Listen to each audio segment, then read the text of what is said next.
Hello guys, स्वागत है आप सबका। तो आज हम बात करेंगे वारी रिन्यूएबल्स की। सबसे पहले दोस्तों, अगर आप नए हैं इस चैनल के ऊपर तो इसके ऊपर हम डेली टेक्निकल चार्ट के ऊपर एनालिसिस करते हैं। तो हमारे चैनल को सब्सक्राइब ज़रूर करें, अपने दोस्तों के साथ शेयर भी ज़रूर करें, अपने दूसरे वीडियो भी हमारे देख सकते हैं। यहाँ पर जो है, यहाँ साफ साफ यहाँ पर कहा था, जो दो सपोर्ट की हमने बात की थी 1790 1670, उसके बिल्कुल बीच का जो सपोर्ट है उस लेवल के आसपास इसने सपोर्ट लिया। और यहाँ पर हमने बात की थी कि ये जो है कहीं ना कहीं, क्योंकि इसका आईपीओ एक वारी एनर्जीज, उसका जो है आईपीओ अगले महीने आ सकता है। तो कहीं ना कहीं ये जो है, मुझे ऐसा लग रहा था कि स्ट्रेंथ तो जो है रह सकती है। तो ये यहाँ से अगर यहाँ तक की जो तेज़ी आई, उसके बाद ये प्रॉफिट बुकिंग था जो कि नॉर्मल सा है, और ये हेल्दी प्रॉफिट बुकिंग भी रह सकती है, क्योंकि अब यहाँ पर ऐसा लग रहा है कि वीक हैंड जो है वो निकल चुके, अब और तेज़ी की संभावना रह सकती है। तो लेवल्स कौन से हो सकते हैं उसके बारे में एनालिसिस करेंगे। उसके पहले कुछ अपडेट्स आई है तो वो हम देख लेते हैं। सबसे पहले तो शुक्रवार के जो है यहाँ पर कारोबार की बात करें तो वॉल्यूम फिर से अच्छा खासा रहा, 4,11,000 के आसपास की डिलीवरी उठी, और ये एएसएम के स्टेज 4 में है, अभी 100% डिलीवरी के अंदर है। तो ये बात का ज़रूर ध्यान रखें, इंट्राडे अभी नहीं हो रहा है इसके अंदर, ट्रेड टू ट्रेड सेगमेंट में है। अभी यहाँ पर ये जो है पहला अपडेट अगर देखें तो यहाँ पर देख सकते हैं 27 सितंबर का। इसके अंदर जो है क्या हुआ है कि एडिशनल जो है नॉन एग्जीक्यूटिव इंडिपेंडेंट डायरेक्टर की जो है अपॉइंट किया गया है, और ये इनका नाम है मिस्टर सुनील जैन। और ये जो है इनके बारे में है, सब डिटेल है, इसको चाहे तो आप वीडियो को पॉज करके पढ़ सकते हैं। एक तो ये अपडेट थी। दूसरी अपडेट आई है इंपॉर्टेंट, जो कि यहाँ पर आप देख सकते हैं। अब ट्रेडिंग विंडो जो है वो क्लोज हो चुका है कंपनी के लिए, कंपनी के जो लोग हैं उनके लिए।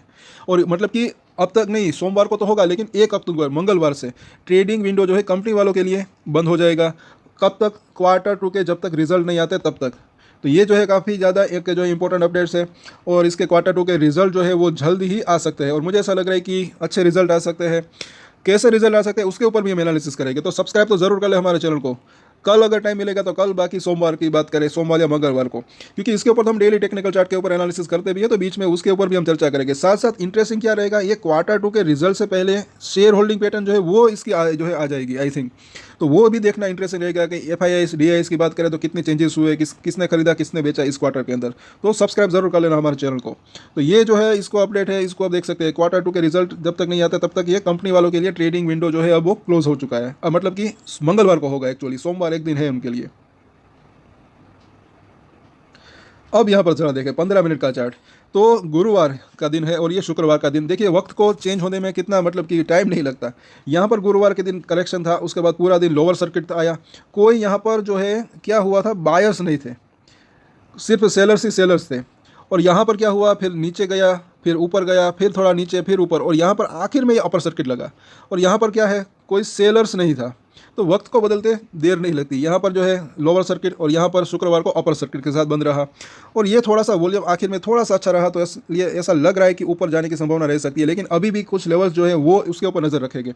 यहाँ पर अगर देखें वीकली चार्ट के ऊपर, तो ये अब ज़रा जो है ध्यान से देखें। पहले ही हमने बात की थी, जो अगर हमारे रेगुलर व्यूज़ हो गए तो आपको पता होगा, जब ये यहाँ पर ये तेज़ी आ रही थी तो ये जो एक जोन था, ये इस बॉक्स को अगर देखें, यहीं पर पहले जो है ये वीकली चार्ट एक एक कैंडल पूरे हफ्ते की कैंडल है, तो यहाँ पर अच्छा खासा कंसोलिडेशन हुआ था। और यहाँ पर भी गिरावट के अंदर भी वहीं पर कंसोलिडेशन हुआ उसी लेवल के आसपास। और मैंने बोला था कि अगर बाजार के अंदर गिरावट आती है तो जो है ये 1200-1300 तक जाने की संभावना रह सकती है, अदरवाइज यहीं से बाउंस बैक आने की संभावना भी रह सकती है। और ये हुआ भी ऐसा है। तो अच्छी बात रही कि यहीं से जो है बाउंस बैक आ गया, क्योंकि लॉन्ग टर्म की बात करें तो एक अच्छी तेज़ी की संभावना रह सकती है, लेकिन हाँ शॉर्ट टर्म में वॉलेटिलिटी रह सकती है। अब यहाँ पर अगर देखें, अभी भी ये जो इसका हाई है इसको क्रॉस करना ज़रूरी ऐसा लग रहा है, क्योंकि जो कैंडल बनी है थोड़ी सी अगर देखें तो स्पिनिंग टॉप जैसी कैंडल बनी है। दूसरी एक्चुअली ये कोई कैंडल है जिसको जो कि बुलिश कैंडल कह सकते हैं। अब इसका हाई अगर क्रॉस हो जाए है तो एक 2250 से 2500 तक जाने की संभावना रह सकती है। लेकिन कई लोग हमें कमेंट्स करते हैं कि क्या ये लाइफ टाइम हाई के ऊपर जा सकता है, मतलब कि 3000 प्लस भी जा सकता है। तो देखिए जाने की संभावना रह सकती है, लेकिन अभी इमीडिएटली अभी अगर बात करें तो मतलब कि उतनी ज़्यादा एक मतलब कि अगर बात करें तो वो थोड़ी सी जल्दबाजी होगी। कुछ खास करके लेवल्स जो है वो अगर पार कर दे तब अच्छा रह सकता है, उसके ऊपर नज़र रख सकते हैं। खास करके जो है अब सबसे पहले तो देखिए, एक तो ये लेवल यहाँ पर भी काफ़ी ज़्यादा जो है ये इसने वक्त बिताया था। हफ्ते की कैंडल है, वीकली चार्ट है, तो ये लेवल जो है 2150 से 2250 का है। मुझे ऐसा लग रहा है कि यहाँ पर अगर आता है तो थोड़ा बहुत कंसोलिडेशन रह सकता है। अगर वो लेवल पार होता है तो एक बड़ा हर्डल यहाँ पर खड़ा है, जो कि 2500 से 2550 रुपये के आसपास का लेवल है। तो ये दो अभी रजिस्ट्रेशन दिख रहे हैं। सब कुछ बढ़िया रहता है, तेज़ी कंटिन्यू रहती है, तो ये यहाँ तक जाने की संभावना रह सकती है। और ये लेवल अगर पार होता है तब जो है ये 3000 प्लस तक जाने की संभावना रह सकती है। लेकिन इस लेवल को पार करने के लिए मुझे ऐसा लग रहा है कि एक अच्छा खासा वॉल्यूम भी होना ज़रूरी है। इसका एक रीज़न क्या है, तो रीज़न क्या हो सकता है, तो यहाँ पर कई बार क्या होता है कि जो है कई ट्रेडर्स छोटे हो या बड़े हो, यहाँ पर हो सकता है कि कोई फंसा हुआ हो, तो अगर इस लेवल के आसपास आता है तो वो बेचने के लिए आ सकता है। पूरा माल ना बेचे सही, लेकिन थोड़ा बहुत पार्सल प्रॉफिट बुकिंग वो भी कर सकते हैं, क्योंकि हो सकता है कि जिसने यहाँ पर खरीदा उसने यहाँ पर भी खरीदा हो, एवरेज करके फिर जहाँ पर आता है, तो जो यहाँ पर खरीदा हो माल वो शायद वो थोड़ा बहुत बेचने के लिए आ सकते हैं। इस वजह से थोड़ा बहुत इस लेवल के आसपास कंसोलिडेशन हो सकता है। आई होप कि आपके समझ में आ रहा होगा। अब यहाँ पर वीकली चार्ट के ऊपर ज़रा देखें। अच्छी बात दिखाई दे रही है कि इसकी बुलिंजर बैंक की जो मिडिल लाइन है उसके ऊपर इसने क्लोजिंग दे दी। अब यहाँ पर इसकी जो ऊपरी लाइन है यहाँ तक आने की संभावना रह सकती है, लेकिन इसके अंदर वीकली चार्ट के ऊपर देखें या फिर डेली थोड़ा बहुत चेंजेस होता रहता है। अब ये थोड़ी सी नीचे आ रही है, लेकिन क्योंकि ये 2 हफ्ते तेज़ी आई तो हो सकता है कि अगले हफ्ते थोड़ा सा इस तरीके से कर्व ले। फिर भी ये 2300 के आसपास जो है यहाँ पर भी रजिस्ट्रेशन का इसका सामना करने की संभावना रह सकती है। लेकिन अब इसका जो सपोर्ट एरिया है वो थोड़ा सा ऊपर खिसक गया ऐसा लग रहा है। एक तो ये 1800 रुपये के आसपास का जोन, क्योंकि वीकली चार्ट के ऊपर वहाँ पर इसने क्लोजिंग दे दी है। अब यहाँ पर डेली चार्ट के ऊपर देखते हैं, तो यहाँ पर भी हमने बात की थी कि ये यहाँ पर ये कैंडल जब बुलिंजर बैंक के बाहर निकल चुकी थी कि ये अंदर आ सकता है। ऐसी सिचुएशन जो होती है वो ज़्यादा दिन तक नहीं रह सकती, और बिल्कुल वही हुआ। और ये आप देखें तो बुलिंजर बैंक के अंदर इसका प्राइस आ चुका। अब हुआ क्या, तब जो है बुलिंजर बैंक की ऊपरी लाइन थोड़ी सी नीचे थी, यहाँ पर थी, अब वो ऊपर जा चुकी है। तो अब जो है एक जगह बन चुकी है ऊपर जाने की, ऐसा लग रहा है कहीं ना कहीं। तो और तेज़ी की संभावना तो यहाँ पर हो सकती है। और यहाँ पर अगर देखते हैं RSI का तो 67 के आसपास है। तो यहाँ पर भी जो है जब यहाँ पर था ये ऊपर में 80 के आसपास पहुँच चुका था RSI, तब भी ये ओवर बाउट हो चुका था। तो अब वापस से थोड़ी सी जगह यहाँ पर स्कोप बच चुका है ऊपर जाने का। अब की बार अगर तेज़ी आती है तो कहाँ से प्रॉफिट बुकिंग आती है वो देखना बनता है। इसलिए मैंने बोला कि डेली जब इसके ऊपर हम नज़र रखते हैं तो ज़्यादा बेहतर रह सकता है। एक चीज़ और यहाँ पर अच्छी क्या हुई कि ये 5 और 9 डेज़ का जो मूविंग एवरेज है उसके ऊपर क्लोजिंग दे दी। अब अगर शॉर्ट टर्म की बात करें तो जब तक इसके ऊपर बरकरार है तब तक ऐसा लग रहा है कि स्ट्रेंथ बनी हुई है। और सोमवार की बात करें तो मुझे ऐसा लग रहा है कि ये 2000 पार करने की कोशिश कर सकता है।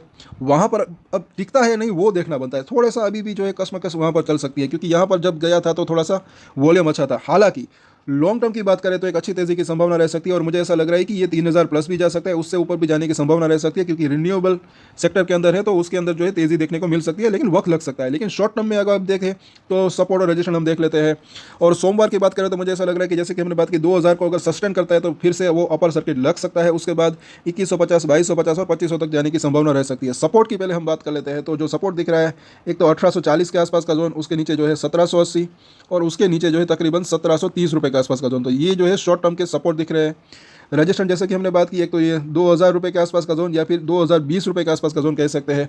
बस ये लेवल अच्छे वॉल्यूम के साथ अगर पार हो जाए, उसके बाद जो है 2150 से 2250 तक जाने की संभावना रह सकती है। और अगर ये लेवल क्रॉस होता है अच्छे वॉल्यूम के साथ, फिर ये 2500 तक जाने की संभावना रह सकती है। और 2500 जो है अभी शॉर्ट टर्म की बात करें तो इसके लिए खलडल का काम कर सकता है, लेकिन वो लेवल पार होता है फिर ये 3000 या फिर 3000 प्लस तक भी जाने की संभावना इसकी रह सकती है। तो इन सभी सपोर्ट और रजिस्ट्रेशन के ऊपर नजर बना के रख सकते हैं। कल अगर हो सकेगा तो वापस से इसके ऊपर चर्चा करेंगे। वीकली चार्ट के ऊपर भी हम बात करने की कोशिश करेंगे और इसके फंडामेंटल भी हम देखेंगे। तब तक के लिए अगर आपकी इसके अंदर होल्डिंग है तो हमारे चैनल को सब्सक्राइब जरूर कर ले दोस्तों। सोमवार को भी वापस से चर्चा करेंगे, और वो दिन काफ़ी इंपॉर्टेंट भी रह सकता है, बिकॉज की 2000 का लेवल वहाँ पर टिकता है नहीं वो देखना बनता है। आपकी किस रेट के ऊपर प्राइस जो है बाइंग है, नीचे कमेंट जरूर करें। कितनी क्वांटिटी है वो भी बताएं। हर एक कमेंट हम जो है ज़्यादातर पढ़ते ही है। सो आज के वीडियो में इतना ही। और एक स्टैंडर्ड डिस्क्लेमर जो कि मैं हमेशा देता हूँ, आप कोई भी ट्रेड ले उससे पहले अपनी रिसर्च करें, अपने फाइनेंशियल एडवाइजर की सलाह ले, उसके बाद ही कोई डिसीजन ले, और डिसीजन ले तो उसकी जिम्मेदारी मैच्योरिटी के साथ खुद ही ले। ये वीडियो मैंने एजुकेशन पर्पस के लिए बनाई, मेरी तरफ से कोई भी बाय या सेल की रिकमेंडेशन नहीं है। Thank you.